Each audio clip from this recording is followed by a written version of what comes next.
तो hello guys, कैसे हैं आप सब। आई होप आप सभी अच्छे होंगे और आप सभी की तैयारी भी अच्छी चल रही होगी। तो ये वीडियो उनके लिए है जो कि 2027 की प्रिपरेशन करना चाहते हैं। 2027 की प्रिपरेशन कौन करेगा?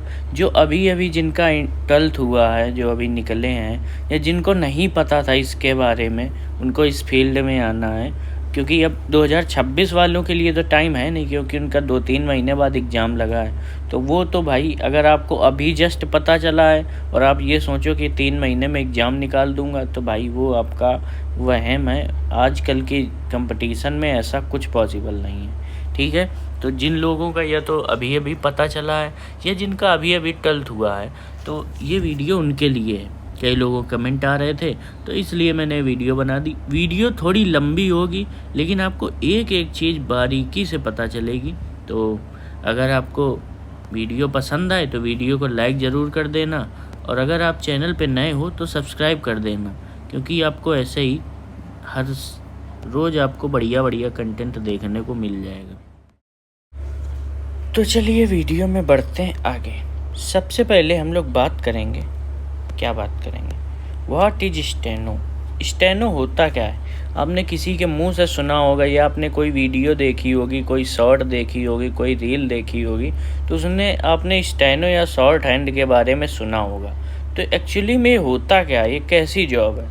तो इसका काम आपको एक सीनियर ऑफिसर होगा, उसको असिस्ट करना है। आपका काम ये है, ठीक है। वही एक स्टेनोग्राफर का काम है। इसमें आपको अलग से क्या करना पड़ता है? इसमें आपको अलग से एक निकालना पड़ता है स्किल निकालना पड़ता है, ठीक है। एग्ज़ाम तो आपको पता ही होगा। सबसे पहले तो एग्ज़ाम निकाल, इसमें प्रोसेस होता है। प्रोसेस कैसा है? सबसे पहले आपका एग्ज़ाम होगा, ठीक है। एग्ज़ाम के बाद आपका रिजल्ट आएगा, रिजल्ट के बाद आपका स्किल होगा, और स्किल के बाद आपका पोस्ट रेफरेंस फॉर्म आएगा और फाइनल रिजल्ट आएगा, ठीक है। तो सबसे पहले बात करें हम लोग एग्ज़ाम की। इसका वर्क प्रोफाइल मैं बता दूं, स्टेनो का काम यही होता है कि सीनियर जो ऑफिसर होते हैं उनको आपको असिस्ट करना है, उनके काम में उनकी हेल्प करनी है, ठीक है। इसमें 2 तरह की पोस्ट आती हैं, एक आती है ग्रेड डी, एक आती है ग्रेड सी। ग्रेड डी उनके लिए होती है जिनकी 80 WPM स्पीड है। अब ये स्पीड किस चीज़ की बात हो रही है मैं आपको बाद में बताऊंगा, ठीक है। और 100 WPM उनके लिए है जिनको सी की नौकरी, ग्रेड सी की नौकरी चाहिए। ग्रेड डी और ग्रेड सी में फ़र्क क्या है? मेन फ़र्क है सैलरी का, ठीक है। वो सब आपको मैं आगे बताऊंगा। सबसे पहले तो हम लोग बात करें एग्ज़ाम की, ठीक है, कि एग्ज़ाम किस नाम से आता है। तो SSC कंडक्ट कराती है। SSC स्टेनोग्राफर नाम से एग्ज़ाम आता है, ठीक है। एलिजिबल कौन कौन है? तो जिन्होंने भी 12th कर रखा है, किसी भी सब्जेक्ट से किया हो, PCM से किया हो, बायो से किया हो, किसी भी चीज़ से किया हो, वो सभी लोग एलिजिबल हैं। और उनकी एज 18+ होनी चाहिए, यानी 18+ हो जाए आपकी एज। जब तक एग्ज़ाम आएगा तब तक आप 18 के हो जाओ तो आप एलिजिबल हो, ठीक है। कई लोग होंगे जो फिजिकली डिसेबल्ड पर्सन होते हैं, जो PWD कैंडिडेट हैं, वो लोग भी इसके लिए एलिजिबल हैं। आपको बस अपना सर्टिफिकेट बनवा लेना है, जिस भी आपको जो भी डिसेबिलिटी है उसका आपको सर्टिफिकेट बनवा लेना है, आप लोग भी एलिजिबल हैं, ठीक है। अब बात करें सब्जेक्ट कि इसमें आता क्या क्या है। आपको मैंने 2 स्टेज बताई थी कि सबसे पहले आपका CBT होगा, कंप्यूटर बेस्ड टेस्ट। दूसरा आपका स्किल टेस्ट होगा, जिसमें आपको शॉर्ट हैंड की टेस्ट देना पड़ेगा, ठीक है। उसके बारे में बाद में बात करेंगे। सबसे पहले हम लोग बात करें कंप्यूटर बेस्ड टेस्ट की। तो इसमें आपके पास 3 सब्जेक्ट आते हैं, 1 2 3। सबसे मेन सब्जेक्ट है आपका इंग्लिश के क्वेश्चन आते हैं 100, मार्क्स होते हैं 100, ठीक है। इसके बाद आता है GS के क्वेश्चन आते हैं 50, मार्क्स 50। इसके बाद आता है आपका रीजनिंग के क्वेश्चन आते हैं 50, मार्क्स 50। यानी कुल मिला के आपके पास 200 क्वेश्चन होते हैं और 200 मार्क्स का एग्ज़ाम होता है, ठीक है। यही आपके फाइनल मेरिट इन्हीं मार्क्स को देख के डिसाइड होती है। आप जितना ज़्यादा स्कोर करोगे आपके सिलेक्शन लेने के चांसेस उतने ज़्यादा हो जाएंगे। ठीक है, अब इस बार से क्या हुआ है 2026 से कि इसमें सेक्शनल टाइमिंग भी आ गई है, यानी कि आपको एक लिमिटेड टाइम में उस सेक्शन को सबमिट करना है। जैसे इंग्लिश है तो इंग्लिश के लिए आपको 60 मिनट मिलेंगे, यानी आपको 60 मिनट में 100 क्वेश्चन अटेम्प्ट करने हैं। इसके बाद बात करें जीएस की, तो जीएस के लिए आपको 30 मिनट मिलेंगे, यानी आपको 30 मिनट में 50 क्वेश्चन अटेम्प्ट करने हैं। इसके बाद बात आएगी रीजनिंग की, तो रीजनिंग में भी आपको 30 मिनट मिलेंगे और 50 क्वेश्चन, यानी कुल मिला के आपके पास 2 घंटे का टाइम होगा। 2 घंटे में आपको 200 क्वेश्चन सॉल्व करने हैं और 200 नंबर की मेरिट बनेगी। ठीक है, तो आपको ये समझ में आ गया होगा कि क्या क्या सब्जेक्ट हैं, कैसे कैसे करना है। ठीक है, अब बात करें इन सब्जेक्टों को पढ़ेंगे कहाँ से, तो इनके टीचर्स बता दो भैया। टीचर्स आपको मैं कुछ टीचर्स के नाम बताऊंगा, आपको इनमें से जिससे भी आपको अच्छा लगे वो मैं अपनी पर्सनल रिकमेंडेशन भी बताऊंगा, बाकी आपको जिससे भी अच्छा लगे आप पढ़ सकते हो। एक टीचर है अमन वशिष्ठ सर। ठीक है, एक टीचर हो गए। दूसरी टीचर हैं रानी मैम। आप YouTube में सर्च करोगे, इसके आगे बस अमन वशिष्ठ लिख दोगे, SSC लिख दोगे तो अपने आप आपको टीचर दिख जाएंगे। रानी मैम SSC लिख दोगे तो अपने आप टीचर आपको दिख जाएंगे। इसके बाद नीतू मैम भी हैं। ठीक है, नीतू मैम। इसके बाद प्रशांत सोलंकी सर हैं, प्रशांत सोलंकी सर। इनके आगे आप बस SSC लगाओगे आपको टीचर दिख जाएंगे। तो आपको इनमें से किसी का भी, और भी कई टीचर हैं, मैंने ऐसा नहीं कि टीचर अच्छे नहीं। तरुण ग्रोवर सर हैं, तरुण ग्रोवर। ठीक है, इसके बाद और भी टीचर हैं, जयदीप सर हैं, जयदीप सर। और भी कई टीचर हैं, आपको जिससे समझ में आए। सबसे पहले आपको क्या करना है, एक जाना है आपको उनके YouTube चैनल पे, कोई भी एक जो कंप्लीट वीडियो पढ़ी हो किसी भी एक टॉपिक की। ठीक है, आपको वो कंप्लीट वीडियो देख लेनी है। आप किसी भी टीचर का एक कंप्लीट वीडियो देख लेना किसी टॉपिक का, फिर इसके बाद आपको समझ में आ जाएगा कि आपको उन्होंने जो बताया है, जो प्रैक्टिस करा रहे हैं, वो आपको समझ में आ रहा है कि नहीं। इसके बाद क्या करना है, कई लोग होंगे महारथी जो YouTube से करना चाहेंगे, तो भाई क्यों भटकना है आपको। YouTube में हालांकि सब टीचरों ने करा रखा है, लेकिन वो सब इधर उधर पड़ा है, तो आपको बहुत ज़्यादा टाइम वेस्ट होगा उन सब चीज़ों में। तो अगर आपको सही में सीरियस होकर प्रिपरेशन करना है तो आप इनमें से किसी एक का बैच ले लेना और उससे कर लेना, वो बहुत बेटर रहेगा। आपको फालतू में भटकना नहीं पड़ेगा, आपको पता रहेगा कि हाँ मुझे इतना इतना करना है, इतना इतना आता है। ठीक है, और टीचर भी सीरियस होते हैं अपने पेड बैच में पढ़ाने के लिए। तो आप इनमें से किसी का भी पेड बैच ले लेना। ठीक है, यही मेरी रिकमेंडेशन रहेगी।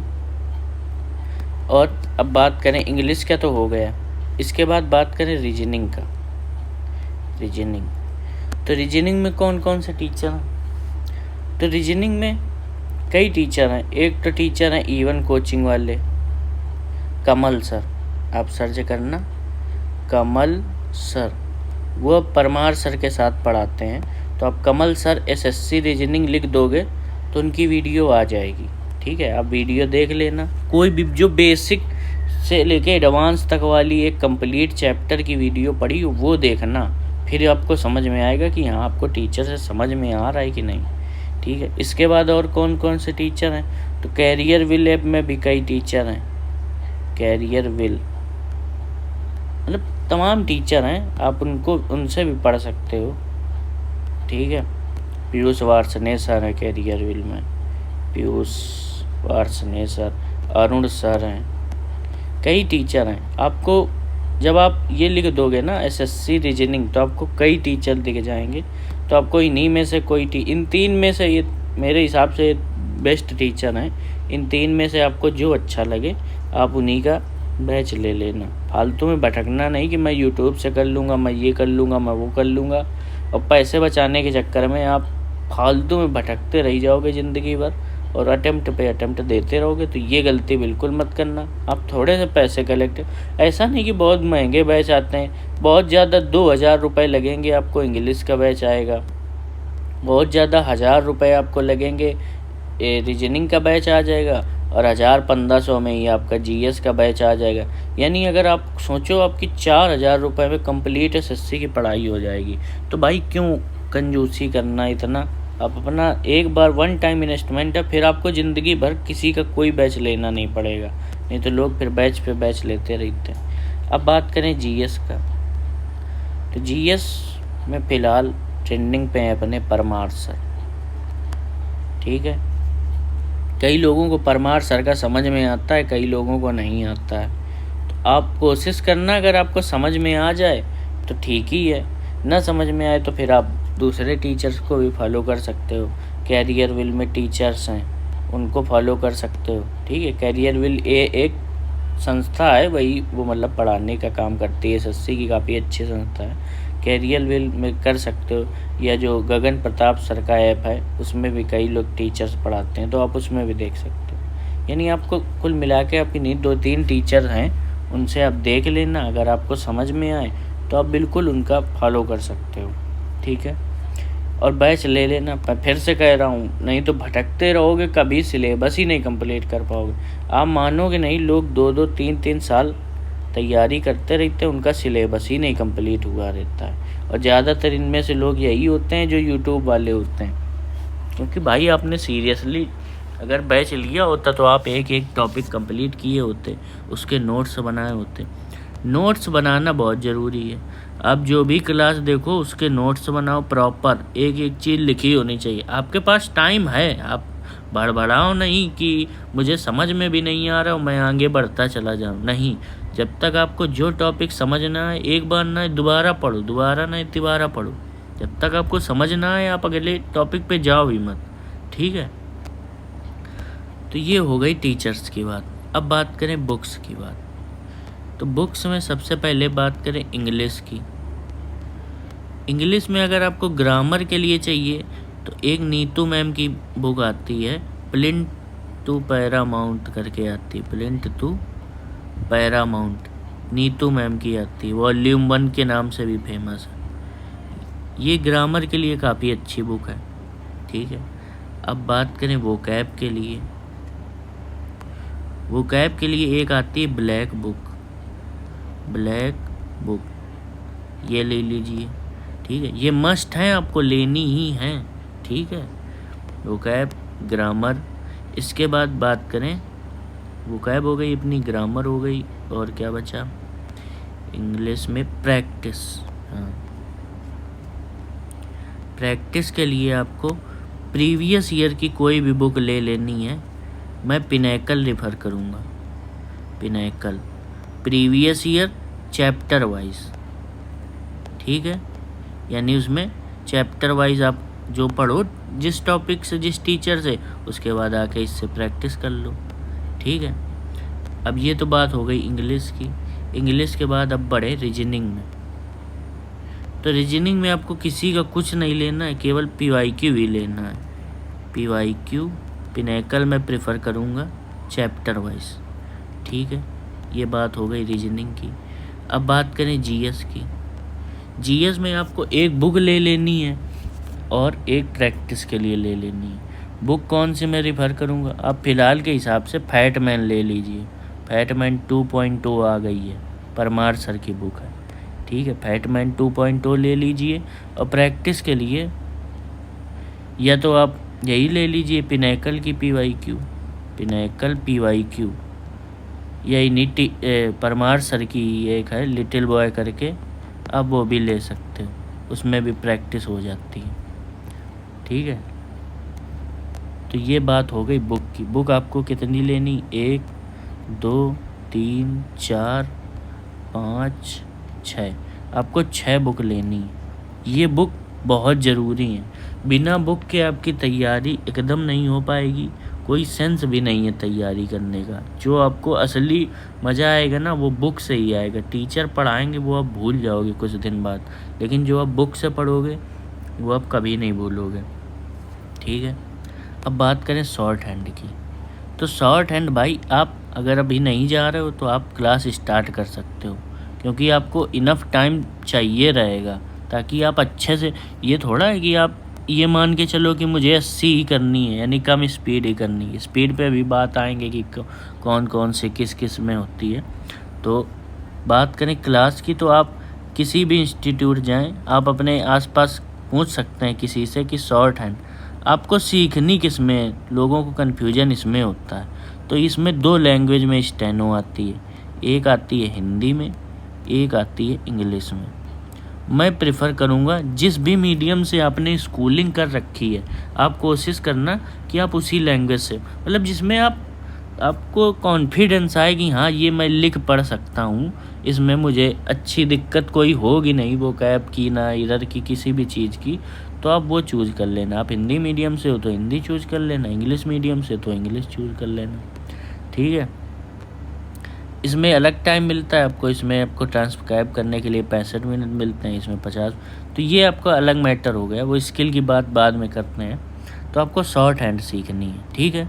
किसी भी टीचर के पास जाइए, अपने एरिया में आता पता कर लीजिए, कोशिश कीजिए कि ऑफलाइन ही पढ़िए। ऑफलाइन कुछ दिक्कतें आती हैं, टीचर थोड़े महंगा प्राइस बताते हैं, या कोचिंग थोड़ी इसके शॉर्ट हैंड की महंगी है, लेकिन क्या कर सकते हैं, अब यही ऑप्शन ही है आपके पास, और कोई ऑप्शन है नहीं इसमें दूसरा। ऑनलाइन करोगे तो हो जाएगी, पर बेस्ट ये रहेगा कि आप पहले ऑफलाइन जाओ और जाके अपना कोर्स कर लो कंप्लीट। 6 महीने लगेंगे, आपका बेसिक जो है वो कंप्लीट हो जाएगा, और एक बार बेसिक आपकी कंप्लीट हो जाएगी उसके बाद फिर आप प्रैक्टिस कर सकते हो खुद से, ऑनलाइन या जैसे भी। तो 6 महीने एटलीस्ट जाओ, अपनी बेसिक अच्छे से प्रैक्टिस कर लो, स्पीड बढ़ाओ फिर खुद से, ठीक है। तो आपको क्लास ज्वाइन कर लेनी है, ठीक है। शॉर्ट हैंड में बात करें तो हिंदी इंग्लिश की मैंने बता दी है। अब बात करें स्पीड की, कि मैंने ग्रेड सी और ग्रेड डी की बात कही थी, ग्रेड, ठीक है। तो ग्रेड जो डी की जॉब होती है वो 2400 पे ग्रेड की जॉब होती है। उसमें आपको आज की डेट में 50,000 के आसपास सैलरी मिलेगी अगर आप एक्स सिटी में हो, यानी दिल्ली वगैरह में हो। अगर बात करें सी की, तो सी 2 तरह की आती है, एक 4200 ग्रेड पे भी आती है, एक 4600 ग्रेड पे भी आती है, यानी इसमें आपको 80-85 के आसपास सैलरी मिलती है। तो ग्रेड का डिफरेंस ये है, ठीक है। ये थोड़ा हाई लेवल में सीनियर होगा आपसे, आपको प्रमोशन लेके 10 साल बाद आप इस ग्रेड में प्रमोट होगे। तो अगर आपको 10 साल नहीं वेस्ट करने की, अभी आप 2400 में हो, फिर 10 साल लगेंगे आपको 4600 आने में, तो सीधा आप अगर एक एग्ज़ाम अच्छे से क्वालिफाई कर लो, स्किल कर लो, जो ग्रेड डी है उसके लिए आपको 80 वर्ड पर मिनट की स्पीड चाहिए। ये स्पीड क्या होती है? स्पीड होती है बोलने की रफ्तार, बोलने की, जैसे मैं बोल रहा हूँ तो मेरी कुछ बोलने की रफ्तार है, वो कैसे पता चलेगी? जैसे मैंने यहाँ पे 10 वर्ड लिख दिए, ठीक है, और उन 10 वर्ड को बदर वर्ड को मैंने 1 मिनट में बोला कि मैं खाना खा रहा हूँ, ऐसे करके मैंने 1 मिनट में बोला, तो मेरी स्पीड आ जाएगी 10 वर्ड पर मिनट। ऐसे ही अगर मैं 80 वर्ड लिखूं, कुछ भी 80 वर्ड, कोई भी 80 वर्ड, बड़े छोटे, वो अपने हिसाब से हो सकते हैं, और उनको मैं 1 मिनट में बोल दूं, तो वो मेरी स्पीड हो गई 80 वर्ड पर मिनट की, ठीक है। ऐसे ही यहाँ पे 800 वर्ड आते हैं और आपको टाइम मिलता है 10 मिनट, यानी 10 मिनट आपको कोई 800 वर्ड बोलेगा और आपको उसको नोट करना है। नोट आप किस में करोगे? नोट आप जो स्टेनो की लैंग्वेज सीखोगे उसमें नोट करोगे। फिर क्या करोगे? फिर उसको आप ट्रांसक्राइब करोगे। ट्रांसक्राइब मतलब ये हो गई आपकी कोडिंग डिकोडिंग। आप समझो पहले आपने कोडिंग की, फिर आपने उसकी डिकोडिंग कर दी।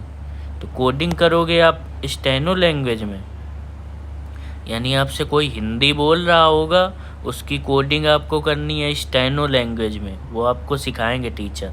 फिर आपको दोबारा क्या करना है? स्टेनो से डिकोड करके फिर हिंदी में टाइप कर देना है कंप्यूटर में। तो ये भी आप पैरेलल चलाते रहना कि आप जिस भी मतलब जिस भी लैंग्वेज से आप स्किल सीखना उसकी टाइपिंग भी साथ साथ करते रहना, ठीक है। तो ये 80 वर्ड पर मिनट की आती है डी में और 100 वर्ड पर मिनट की आती है सी में। तो केवल इतना डिफरेंस होता है, समझ रहे हो। लेकिन यहाँ आप देखोगे तो 10 साल का डिफरेंस हो जाएगा। आप 10 साल बाद प्रमोशन लेके बनोगे। यहाँ केवल 20 वर्ड पर मिनट का डिफरेंस है। सोचो, केवल आपको 20 वर्ड पर मिनट स्पीड बढ़ानी है, वो आपके 10 साल बच जाएंगे। थोड़े मार्क्स भी ज़्यादा लाने पड़ते हैं, एटलीस्ट 5 से 10 नंबर आपको ज़्यादा लाने पड़ते हैं। लेकिन आप अगर कोशिश करोगे तो आप सीधा 10 साल अपनी ज़िंदगी के जो बहुत इम्पोर्टेंट होते हैं बचा लोगे, ठीक है। तो आई होप आपको ये समझ में आ गया होगा। अब बात करें क्या बचा आपको बताने के लिए, रोड मैप बचा कि आपको करना क्या क्या है। फ़िलहाल मई चल रहा है, ठीक है।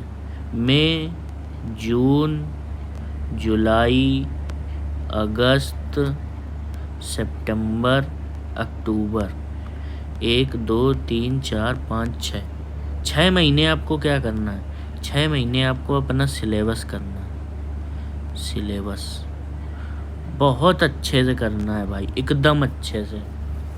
अगर आपका एक जल्दी कर पाओ तो आपको दोबारा से, और ये जो मैंने क्लास बताई है ना ये टीचर्स की, ये आप लाइव बैच मत लेना, लाइव बैच मत परचेज कीजिएगा। ये आपको वीओडी बैच लेना है, यानी ऑलरेडी रिकॉर्डेड होगी क्लासें, उनको आप अपने हिसाब से देखते रहना, ठीक है। तो 6 महीने आपका सिलेबस करना है। इसके बाद अक्टूबर हो गया आपका, नवंबर, दिसंबर, जनवरी, आपको एकदम इंटेंस रिवीजन करना है। जो भी आपने पढ़ा है उसका आपको रिवीजन करना।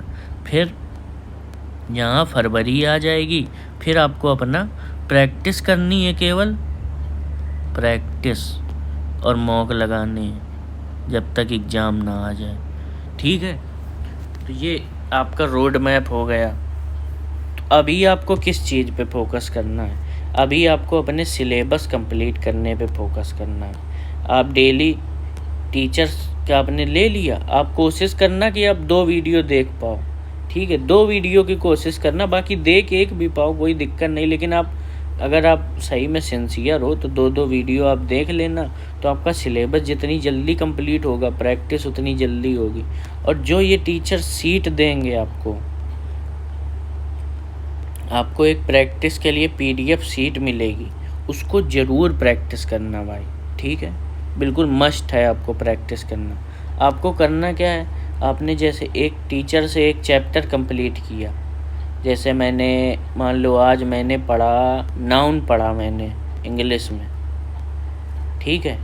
मेरी मान लो नाउन की 4-5 क्लासें हुई, तो मैंने 4-5 क्लासें कंप्लीट कर ली। अब क्लास कंप्लीट करना है आपको, साथ में नोट्स बनाते चलना है, नोट्स, ठीक है। नोट्स बनाते चल रहे हो, 5 दिन में मैंने क्लास कंप्लीट कर ली।